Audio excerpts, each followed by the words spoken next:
Good morning. It is Thursday, the 19th of March.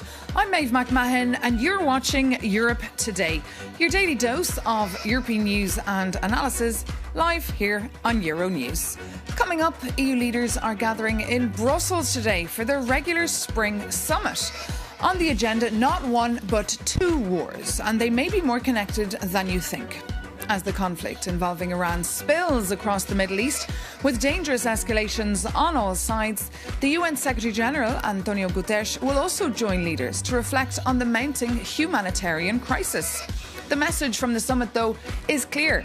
This is not Europe's war, but it is affecting us, whether we like it or not. From rising energy prices to the risk of food shortages all across Africa, the global impact is already being felt. Plus, EU leaders won't be forgetting Ukraine. Now, in its fifth year of war, the country is still waiting for a €1 billion loan.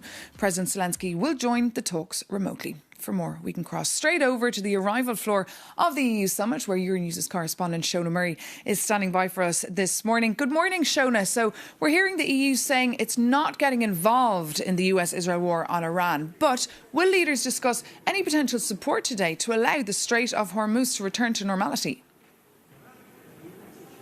Well, good morning, Maeve, and we are shaping up for a very rancorous, a very difficult EU summit today. EU leaders will about to start trickling down the red carpet here over the next sort of half an hour or so for what will be a very late summit, which will probably drag in well into the early hours of the night. And as you mentioned there, two major items on the agenda. First of all, of course, the Iran war and the impact that it's having on Europe. Now, EU leaders over the past few days have started roundly rejecting the premise of this war, saying that they weren't consulted, they're not party to the conflict, and therefore why should they get involved? Why should they send their vessels, their sailors to help the Strait of Hormuz and the Americans and the Israelis?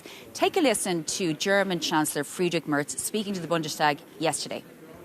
We have also made it clear that we still have many questions about this war. To date, there is no convincing concept of how this operation could succeed. Washington did not consult us and did not declare European aid necessary.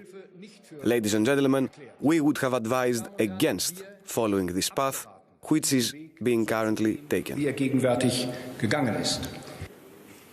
So that's Friedrich Merz, the German Chancellor, obviously making the point that they don't understand the objectives of this war, they weren't consulted and they would have advised against it. And that's very interesting, Maeve, because you might recall a couple of weeks ago there was a lukewarm endorsement from a lot of Western countries, particularly some of the most senior countries in the European Union, aside from Spain, that said, look, let's not lecture our allies. This is a very important thing to do, potentially to rid the world of the regime in Tehran. But now they're also looking at the impact. The impact for European economies on this war is massive. We've seen oil prices skyrocket. The impact on the cost of living crisis is huge. But the key question is, will Europe do anything to save the Americans and the Iranians and the Israelis right now? Will they send their vessels, their sailors, to the Strait of Hormuz? We've heard over the past few days that this is a non-starter. There was even a discussion by the EU Foreign Policy Chief, Kaja Kallas, as to whether she could maybe do a negotiation with the Iranians to try to get European vessels through the Strait of Hormuz. And that, again, is a non-starter. But we've seen this war escalate over the past few days, in particular the world's largest gas field being hit by strikes yesterday. So EU leaders will definitely discuss the economic impact of this war. Maeve? And just briefly, Shona, Ukraine also very much on the agenda. Of course, yes. It's a major issue that will keep the EU leaders up at night. Viktor Orban, the Hungarian Prime Minister, has reneged on an agreement that was set before Christmas that he would endorse a €90 billion loan for Ukraine. He's now saying he won't do that because the Ukrainians are refusing, as he says, to fix the Druzhba pipeline, which is a pipeline that gets oil from Russia through Ukraine to Slovakia and Hungary. So that's going to be a major problem because Ukraine needs this money by June. Maeve? Indeed. Shona Murray, thank you so much for that live update there from the EU summit. From an EU summit that once again could potentially be dominated by a veto by Viktor Orban, the Hungarian Prime Minister. For more, Euronews' Hungarian correspondent Sandor Zsiros is with me here on set. Good to see you, Sandor. Thank you so much for being here. And we understand the EU and Ukraine have sent a team of experts to this pipeline. Could this resolve now this issue of the veto at the EU summit? Good morning, Maeve. Indeed, earlier this week, the European Commission decided to take action and try to resolve this issue.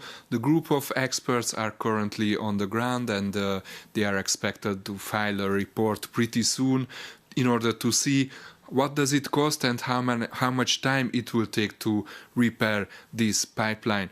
But I guess this is not going to resolve the issue right now at this European summit, because Prime Minister Viktor Orban clearly said 2 days ago that in order to lift his veto and in order to finance Ukraine, he needs to get the oil flowing.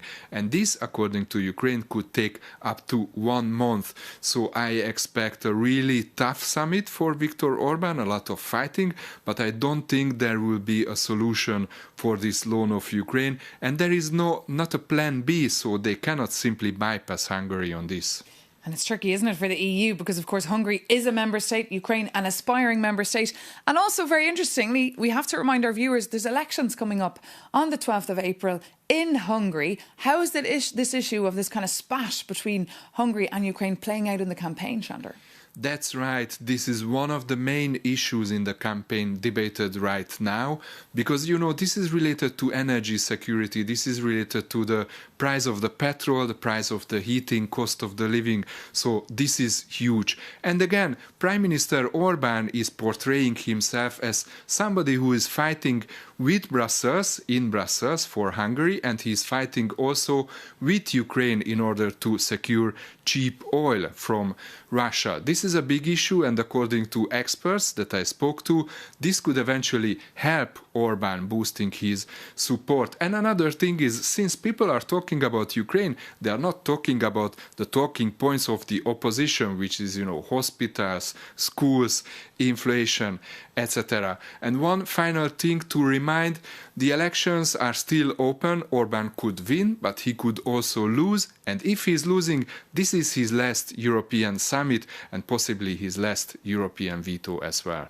As you said, Shandor, it will be a very tough summit. We'll keep a very close eye on it. Thank you so much for that update. And now, of course, although all eyes here in Brussels are focused on the politics coming out of that EU summit today, the eyes of the world are on the Middle East. In Lebanon, hundreds are reported killed and more than 1 million people displaced, and strikes are starting to hit energy infrastructure from Iran to Qatar. This as President Trump warned Iran not to attack Qatar again, or the US would, quote, massively blow up the entirety of an Iranian gas field. We can go to Dubai now, where our regional correspondent Jane Witherspoon is standing by for us. Good morning, Jane. So it's getting very ugly here and dangerous, with energy sites being struck on all sides. Tell us more. That's right. Iran has ramped up its attacks on energy sites across the Middle East. It comes as the Revolutionary Guard has said this is a new era of war. Now, here in the UAE, our Habshan gas facility was closed overnight due to strikes there. We're hearing similar reports across the region in Riyadh, in Saudi Arabia. And of course, this morning we learned that several sites in Qatar, Doha, had been attacked, leading to extensive damage. Now, all three countries have come out and condemned these attacks, saying it could lead to global security issues. And of course, these do come off the back of Israel attacking that South Par in Iran, their largest gas field there. However, overnight as well, President Trump has come out and said he had no idea that these attacks were going to take place. He's condemned further attacks also on Iranian infrastructure. And meanwhile, Jane, Iran's security chief, Ali Larijani, has been killed in an Israeli strike. He was actually one of the most influential figures of the regime. Tell us more about that and what it could mean.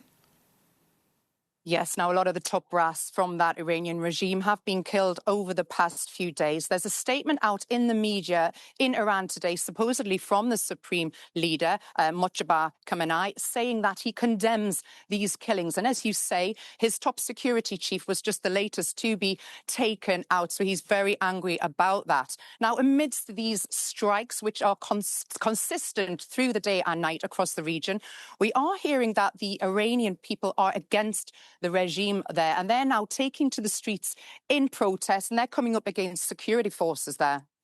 OK, Jane Witherspoon. And of course, we have our Farsi desk all over that. Thank you so much for that live update there from the United Arab Emirates.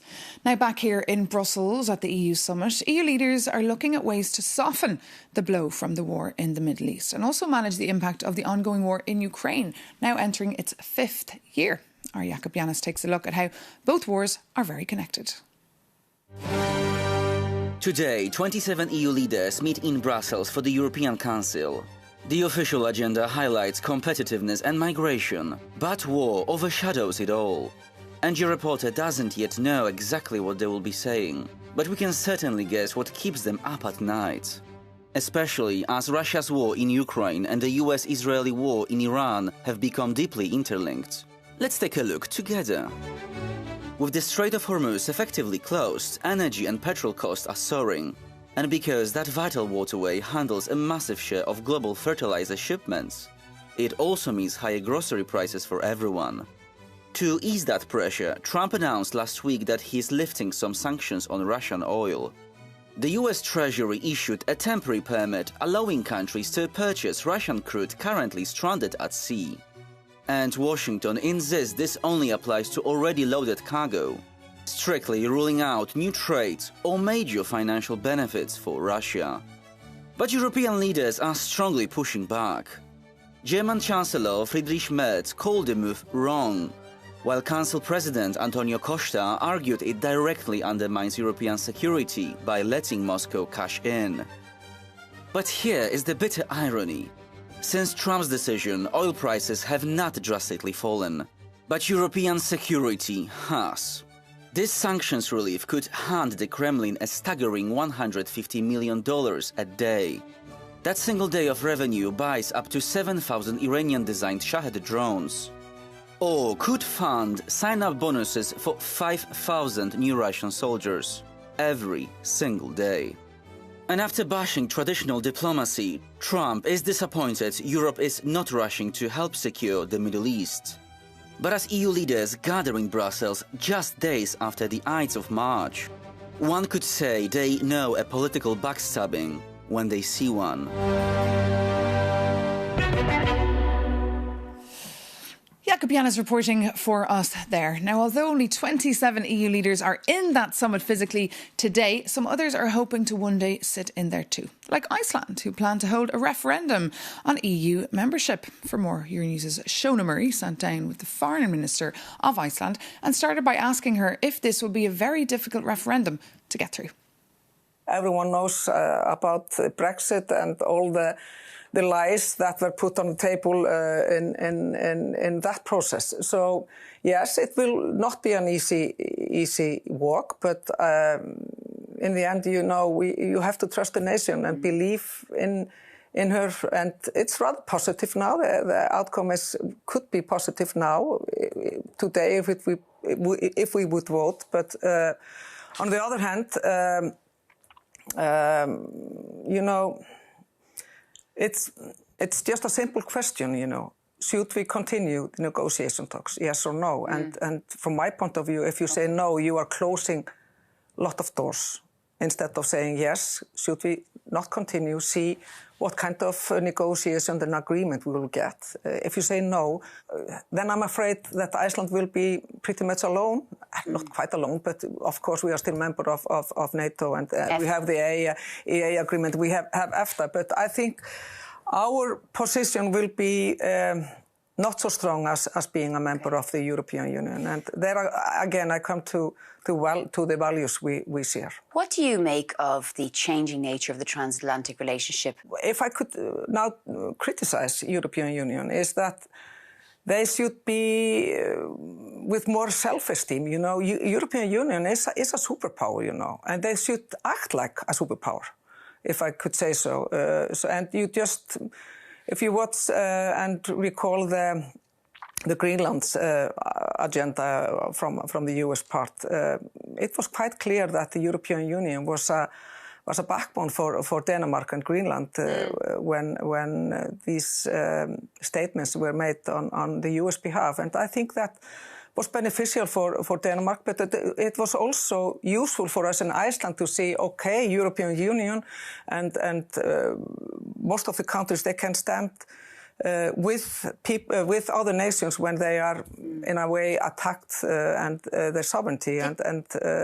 Was that very worrying from an Icelandic point of view, what happened with Greenland? Because we're talking about two islands, and I mean, actually, Donald Trump kept on saying Iceland instead of Greenland in his speech in Davos. Yeah, but he meant Greenland. I know, but still, I mean, Iceland at the back of his head somewhere. Yeah. somewhere, yes. But actually, just to underline, Iceland has an excellent relationship with the US. Until it doesn't. Yes, but you know, when it comes to defense and security, I just have to underline our cooperation in that field has been increasing and has been not just encouraging, you know, it has been very useful for Iceland, and I know as well for the US. So whatever people say, you know, in that field, defense and security, it's fine, and it's one of the most important pillars of our new defense and security policy. But when it comes to trade, sadly, their friendship is not so good as it was, you know, because we got first 15 and then now 10 after the decision from the Supreme Court. So I think, and Iceland, we are, and we still will be advocating for a good transatlantic relationship. Of course, everybody is. You know, yeah, but we also have to work for it, you know. But we cannot be naive. Yeah. And that's why I say it's important for Iceland to increase the pillars under the defense and security policy. Like I mentioned, there are two main pillars under our defense and security policy, being a member of NATO, and the other pillars is the defense agreement with the US since 1951. But of course we are having bilateral agreements with countries like Finland and Germany, and we are updating our memory of understanding and defense with Canada, and of course we are deepening our collaboration with other countries, and we have to do it because in this world, in this volatile world, you see what Finland and Sweden did. They joined NATO, and they say those two pillars, EU and NATO, they are the backbone of their security. And of course, we in Iceland, we have to do something more that we have been doing, and that's why for example, I signed this security and defense partnership with EU today. When you say the EU should be acting like a superpower, should it recognise the leverage that it has? I mean, if you look at what's happening in the Strait of Hormuz, humongous leverage, you know. What would you say Ursula von der Leyen should have done, maybe around the issue of tariffs? Should the EU have played a tariff game with Trump or accepted the 15%? I will not tell them what to do. You know, it's a difficult situation. What I only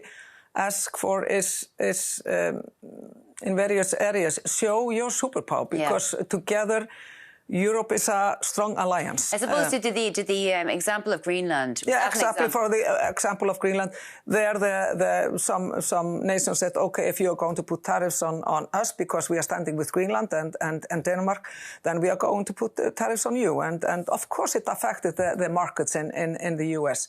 And that's why one of the reasons that I think the US administration responded to. Euronews' Shona Murray there is speaking to the Foreign Minister of Iceland. Now here on Euronews, our EU summit coverage is just getting started. Our reporters will be on the ground all day. We'll have a live blog all day and night. And tonight at 7, we'll be bringing you a very special live show from the summit floor hosted by our Maria Tadeo. So don't miss that. But for more on how the actual summit will unfold today, we can bring in briefly again our Shona Murray, who's on the arrivals floor for us. Anyone arrived yet, Shona? And how will the day proceed? No one arrived yet, but as you can see, it's gotten much, much busier. EU leaders will start giving their statements to their press. They'll probably obviously highlight the Iran war, their concerns about the spillover. Key on the agenda for all of them will be to get the message across that they will try to do something about spiralling energy prices. The problem is that EU member states are not agreed about how the EU should proceed in this regard. Also, we'll have President Zelensky of Ukraine on video call. He will be putting his point across in relation to the €90 billion, but also how Ukraine can help support the West in tackling Shahed drones. So it's going to be a long day, it's going to be rankers, it's going to be difficult, and I'll probably see you here first thing in the morning in the same clothes like before. Maeve? You will indeed, and actually Shona, this summit was meant to be about competitiveness, but interesting how things have changed. As I said, stay glued to euronews.com and Euronews TV for more coverage of that summit. Thanks for watching, take care and see you soon.